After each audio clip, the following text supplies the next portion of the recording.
Hi class, it's Miss Miller here, and we're going to take a look at another critical theory. This one happens to be a feminist approach to the flowers for Algernon. This is a fascinating read. We're going to step away from the psychoanalysis, and we're actually going to go beyond the excerpt that we have in the text, and we're going to take a look at some more parts to include some of the female characters. And this image here, where it has a female sort of equaling a male, is going to make more sense as we get through this video lecture. So I'm really excited because the feminist approach is really appropriate for this text, especially as we see how they influence, or the women or females influence our character Charlie. Now, most feminists believe that Western society, or the text, our text in particular, this classic, Flowers for Algernon, is quite patriarchal. And what that means is it's ruled by men, it's created by men, in this case Daniel Keyes, it's viewed by men, the audience perhaps maybe ideally would be men, judged by men, it's about a man. Charlie Gordon, and most of the characters, or the dominant characters, are men. In fact, if Daniel Keyes would have it his way, I would be wearing a mustache and I would be a man too, right? So the argument here is that most of society and most of the classical older texts are patriarchal, and it's a reflection of society. Now, the perception is that women are less educated, men were smarter, and women sort of accepted this role. If you look at the image here, you'll see initially in the older texts that, or before 1960s, that the men were greater than women. They weren't thought of as very bright. Until the 1960s. Of course, this feminist approach happened earlier, but it really sort of took off during the 1960s, this women's movement, and we sort of reevaluated the portrayal of women in literature. We started to look at all these novels that you read in classrooms, and we started to say, well, wait a minute, how are the women being portrayed in the text? And then feminists started to create new works that sort of reflected this modern day woman. Now, I wanted to sort of point out to you that Daniel Keyes or Flowers for Algernon by Daniel Keyes was a text that was written around this time period. So we might see some sort of shift in terms of what's happening to the women in this particular text.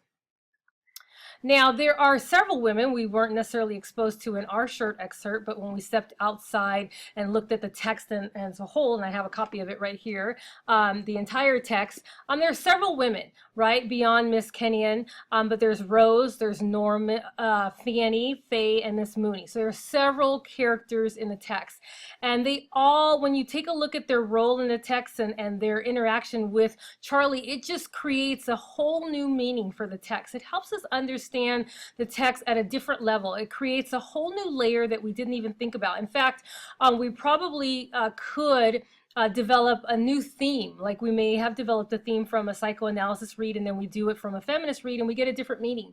And that's really what it does for the classical text. The shift that happens with a feminist read, or when there's a feminist read, is that we want to sort of move away from this domestic woman. Not that there's anything wrong with a domestic woman, but we want the text, or feminists want the text and the things that we read, part of the literary canon, to be reflective of the modern day women, or the modern day woman, where we can do anything, we can be everything. We are more than just what we do at home. And so this image here sort of reflects the shift that happens in the 1960s in the text, and as well as society.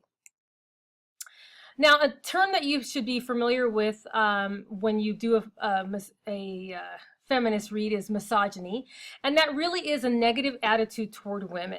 So in a feminist approach, what it does is it takes a book like Flowers for Algernon, and the feminists go through the text and they've exposed any misogyny or anything where it sort of undervalues women in the reading. Like, we say, hey, wait a minute, look how they treat women here. That's not right, right? And this is not a reflection of today's woman. It dissects the language. Oh, it says man, man, man, man. What about woman? What about she? It's not just he. So it exposes the text for lies, and it wants to give a more accurate portrayal of women. And the concern is that if we continue to use this traditional or this old version of a woman, it can be harmful for us, because then we might, or not just us, everyone, you're going to project this image of a woman onto other people, and we may even feel it as women as well. So that's the concern. Now, the feminist agenda is they want to achieve balance, not just in life, but in literature. So we want to expand the literature. We want men to be equal to women. We want, when we open up a text or a piece of literature, that women are treated equally in even the text, right? We want there to be some sort of a balance. And they do this by expanding the literature, by more women writers added to the literary canon. And literary canon just would include like all the books that we read, like To Kill a Mockingbird, The Great Gatsby, Kite Runner, all the texts that we've ever read, Oedipus, every book that we've read, we want to sort of now add some more to the literary canon and include some female characters, more female characters in literature. So there are some texts that you may not even see women. Or I remember the Scarlet Letter for the Puritan movement portrayed in a very negative way. So there's so many different ways in which to interpret literature.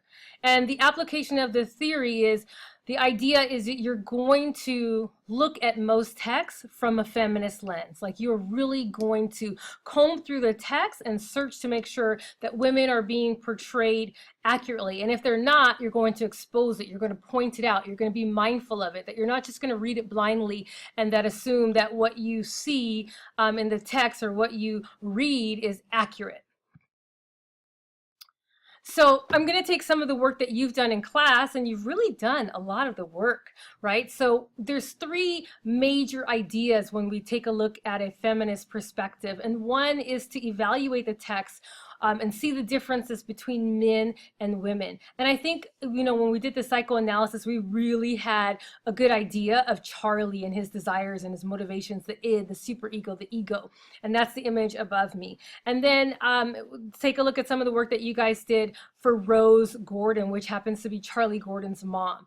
And there are some tremendous differences in this text that sort of, if you read some of the quotes and some of the things that she did and some of the things that you see that she says, it's quite awful, right? The relationship is clearly not the typical mother-son relationship.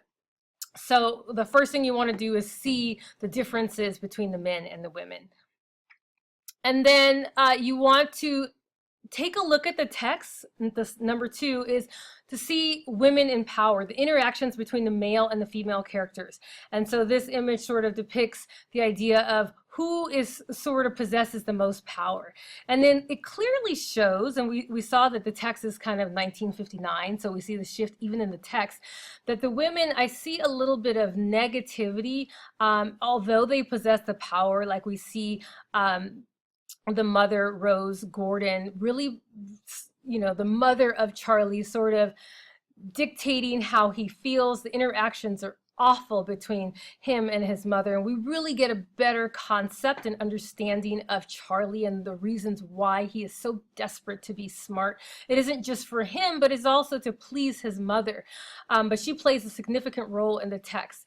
And even his sister Norma, when we read the short excerpt on her, how she treated him. And so the women were quite harsh and brutal towards our character Charlie. Now, if this were an earlier text, I don't know that we would have seen it this way. The women would not possess so much power. And it looks like Daniel Keyes not only gives them power, but they seem to abuse that power. So we have to think about what message that really sends when you give women power. What do they do with it? At least as according to Daniel Keyes and his perception of women and how he depicts it in his text, Flowers for Algernon.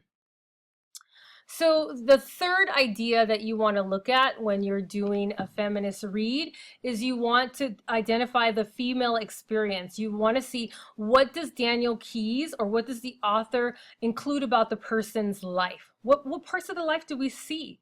Whose point of view is the text from? Clearly our text, Flowers for Algernon, is from the point of view of Charlie. So it's not from Miss Kenyon's point of view. It's not from Norma's point of view. It's not from Rose's point of view. It's from Charlie's, a male's point of view. And then we want to take a look at the mother and son bond, which doesn't really exist, is non-existent in this text. I hope that you found this helpful, because we're going to continue to look through the text and sort of expose and examine the way in which Daniel Keyes sort of depicts women in the text.